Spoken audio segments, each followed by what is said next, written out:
कि मुझे बोलने के लिए जो समय दिया है, मैं उसमें से 2 मिनट का समय महाकुंभ हादसे का शिकार लोगों की आत्मा की शांति के लिए खड़े होकर के मौन रखना चाहूँगा।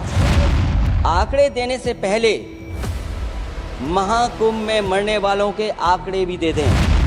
महाकुंभ की व्यवस्था के बारे में स्पष्टीकरण देने के लिए मेरी मांग अध्यक्ष महोदय, सर्वदलीय बैठक बुलाई जानी चाहिए। महाकुंभ हादसे के लिए जिम्मेदार लोगों पर घोर दंडात्मक कार्रवाई हो। जिन्होंने सच छिपाया है उनको दंडित किया जाए। जहां इंतजाम होना चाहिए था वहां प्रचार हो रहा था। एक धार्मिक समागम में डबल इंजन का राजनीतिक प्रचार अशोभनीय है, निंदनीय है। सीसीटीवी, ड्रोन, लाइव स्ट्रीमिंग के आधार पर जिनका दावा था कि वो डिजिटल कुंभ करा रहे हैं, वो मृतकों की डिजिट नहीं दे पा रहे हैं। जिस सरकार ने 100 करोड़ लोगों के आने का इंतजाम किया है, और अगर 100 करोड़ अध्यक्ष महोदय, अगर ये बात गलत है तो मैं रिजाइन आपको देना चाहता हूं। महामहिम राष्ट्रपति जी के अभिभाषण पर धन्यवाद प्रस्ताव पर चर्चा। माननीय अखिलेश यादव जी।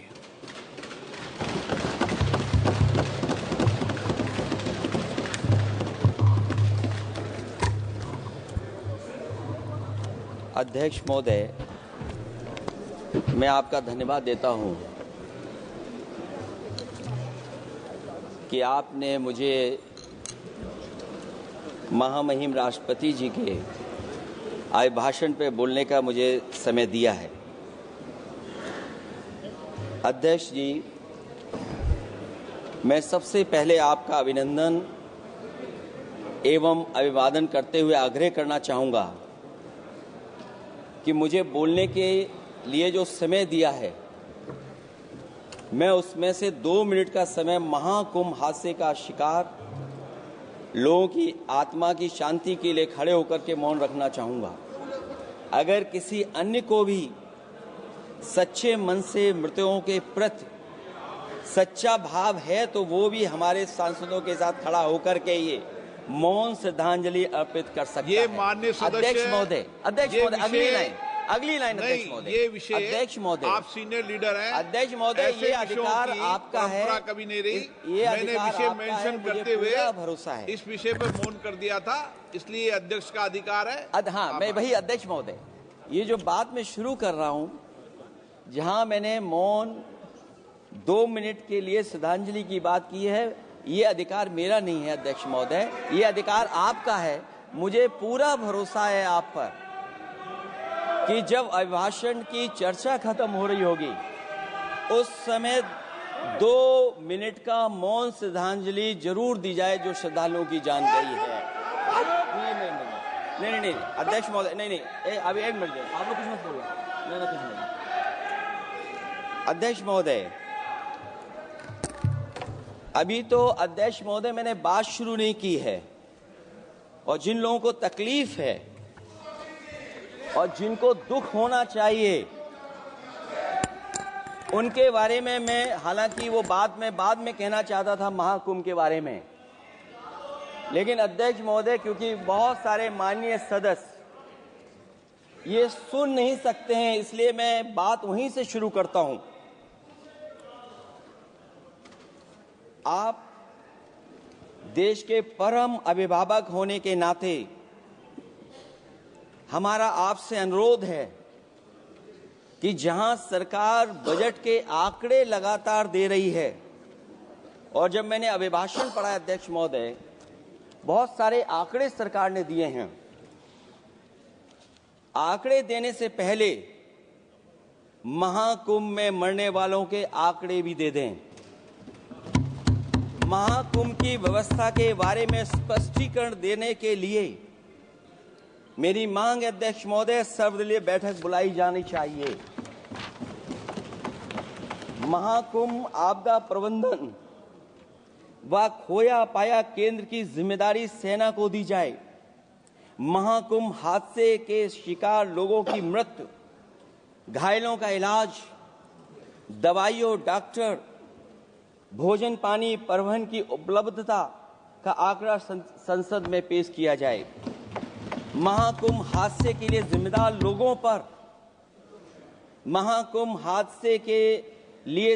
लोगों पर घोर दंडात्मक कार्रवाई हो। जिन्होंने सच छिपाया है उनको दंडित किया जाए। अध्यक्ष महोदय, हम डबल इंजन की सरकार से पूछते हैं, अगर अपराध बोध नहीं था तो आंकड़े दबाए, छिपाए और मिटाए क्यों गए हैं? सच छिपाना और मिटाना भी तो अपराध है। इसका दंड कौन भुगतेगा? अध्यक्ष महोदय, जहां इंतजाम होना चाहिए था वहां प्रचार हो रहा था। एक धार्मिक समागम में डबल इंजन का राजनीतिक प्रचार अशोभनीय है, निंदनीय है। इतने बड़े हादसे के बाद कम से कम अब तो वो होर्डिंग उतरवा देना चाहिए। अध्यक्ष महोदय, महाकुंभ की जो तैयारी हुई, जो हम लोगों ने जाना वहां पर, महाकुंभ न केवल 144 साल के लिए ये कहा गया, बल्कि ये भी कहा गया कि पहली बार धरती पर इस तरह का डिजिटल और जो आधुनिक चीजें हैं, टेक्नोलॉजी, उसका इस्तेमाल कर करके महाकुंभ होने जा रहा है। सीसीटीवी, ड्रोन, लाइव स्ट्रीमिंग के आधार पर जिनका दावा था कि वो डिजिटल कुंभ करा रहे हैं, वो मृतकों की डिजिट नहीं दे पा रहे हैं। एक तरफ तो जो लोग डिजिटल डिजिटल डिजिटल अध्यक्ष महोदय कहने को थकते नहीं हैं, लेकिन जब कुंभ में इतना बड़ा हादसा हो गया है तो यही सरकार डिजिट नहीं दे पा रही है। हमारे अपने लोग मारे गए हैं, जिसमें परिवार का हर रिश्ता दिवंगत हुआ है। किसी की माता, किसी के पिता, किसी की बहू, किसी की बेटी, किसी का भाई बहन, चाचा चाची। बच्चों के आंकड़े तो अभी तक नदारद हैं। खोया पाया केंद्र ही लोगों को तो नहीं मिल रहा है। जो खोया पाया केंद्र था उसको भी लोग पा नहीं पा रहे, ढूंढ नहीं पा रहे। अध्यक्ष महोदय, कुंभ कोई पहली बार नहीं हो रहा है। कुंभ का आयोजन सदियों से होता आया है।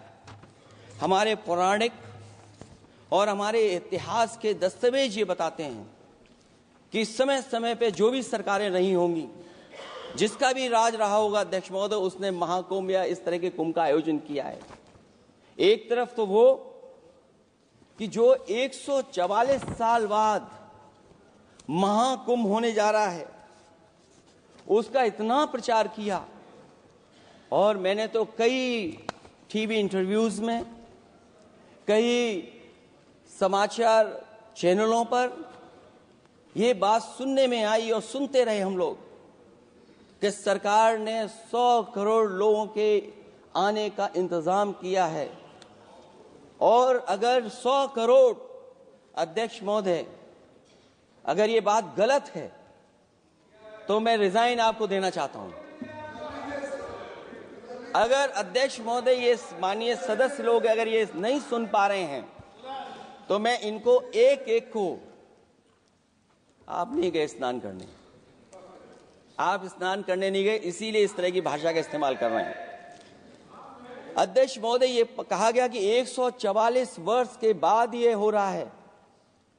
जहां तक मेरी समझ और जानकारी कहती है, जो एस्ट्रोनॉमी और एस्ट्रो चीजों को समझते होंगे वो ये स्वीकार करते होंगे, जो भी कुंभ होता होगा वो 144 वर्ष के बाद ही होता होगा। लेकिन ये कहा गया कि नक्षत्र ऐसे हैं। तो मैं अध्यक्ष महोदय सरकार से कहना चाहता हूं कि सतयुग से लेकर के कलयुग तक ये सनातन परंपरा रही है कि संत महात्मा साधु समाज मुहूर्त के हिसाब से शाही स्नान करते हैं। उसमें नक्षत्रों के हिसाब से जो सहयोग बनता है वही शाही स्नान का मुहूर्त होता है। लेकिन भाजपा के राज में ये सनातन परंपरा टूट गई। पहले सरकार ने संत समाज को शाही स्नान रद्द करने का आदेश दिया, जिससे अनादिकाल की सनातन परंपरा टूटी। और फिर जब देश भर में ये बात उठाई गई, तो उन्होंने हादसे को छिपाकर फिर से आदेश दिया कि अखाड़े शाही स्नान करने जाएं। इससे सरकार ने पावन मुहूर्त के स्थान पर अपने मनमाने समय पर स्नान कराने का आदेश दिया। बात उस दिन या तिथि की नहीं होती है, बल्कि निश्चित मुहूर्त काल की होती है। ये सनातन परंपरा तोड़कर इन लोगों ने अच्छा नहीं किया। और ये क्या परंपरा टूटी है कि नहीं टूटी है, मैं समझता हूं अध्यक्ष महोदय मुझसे बेहतर सामने वाले ज्यादा जानते होंगे इसके बारे में। और जो लोग अध्यक्ष महोदय जो हम लोगों ने देखा वहां पर लोग पुण्य कमाने आए थे और अपनों के शव लेकर के गए हैं। चमत्कारी करिश्मा तो ये हुआ है, श्रद्धालुओं के शव मिल गए थे, पर सरकार स्नान करने वाले मरने वालों की बात स्वीकार नहीं कर रही थी। और इससे ऊपर ये बात जो वहां पर और हुई, अध्यक्ष महोदय, जब ये जानकारी हो गई कि कुछ लोगों की जान चली गई, लाशें हैं जो मोर्चरी में पड़ी हैं, अस्पताल में पड़ी हैं, उसके बाद सोचिए सरकार क्या कर रही है।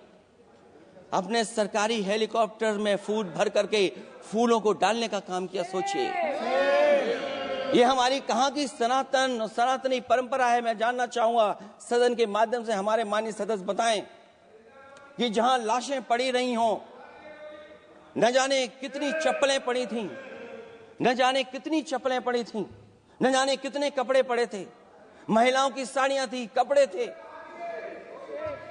लेकिन उनको कैसे उठाया गया? उन सबको उठाया गया जेसीबी मशीन से, ट्रैक्टर की ट्रॉली से। उनसे उठा करके कहां फेंका कोई नहीं जानता, लेकिन जब उनको लगा कि वहां से बदबू आ रही है तो यही सरकार के लोग छिपाने लगे हैं। यही आपका महाकुंभ का आयोजन था। और हर बात को छिपाने के लिए न केवल ये लोग मीडिया का सहारा ले रहे हैं, मीडिया का सहारा लेते लेते सुनने में आया है कुछ दबाव और कुछ स्वीटनर भी दिए जा रहे हैं जिससे उनकी खबरें बाहर ना आ जाएं। और अगर अध्यक्ष मोदी ये बात सब गलत है मेरी, अगर ये बात सब गलत मैं कह रहा हूं, तो अभी तो नेता सदन को अभी भाषण देना है। और मैं ये बात और कहना चाहता हूं, आप अपनी तरफ से जानकारी कर लीजिएगा। हमारे उत्तर प्रदेश के मुख्यमंत्री जी ने शोक नहीं प्रकट किया था। जब देश की राष्ट्रपति और प्रधानमंत्री जी ने शोक प्रकट किया, उसके बाद 17 घंटे बाद सरकार ने स्वीकार किया।